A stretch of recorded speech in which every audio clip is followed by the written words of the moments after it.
अगर मैं पीडियाट्रिक्स की बात करूं तो आजकल के टाइम पे है रिकरेंट कफ। बच्चों को हर महीने खांसी हो रही है।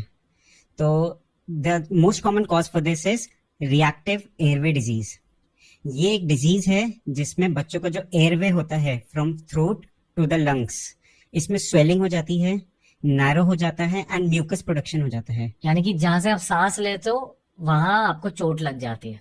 It is basically a swelling, वो सूजन हो जाती है। सूजन। सूजन हो जाती है जिसकी वजह से वो बच्चे को ब्रीदिंग इश्यूज होते हैं एंड कॉफिंग होती है। ये सूजन क्यों होती है?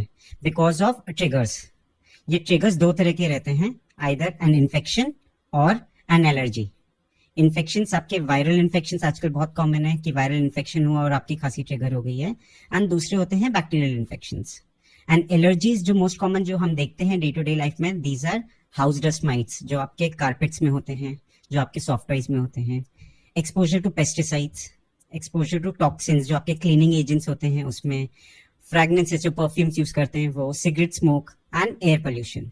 सो ऑल दीज थिंग्स ये आपके एयरवे को सूजन करती है जिसकी वजह से बच्चे की खांसी ट्रिगर होती है। And in fact more than 15 million children in India are suffering from this reactive airway disease and it is very common.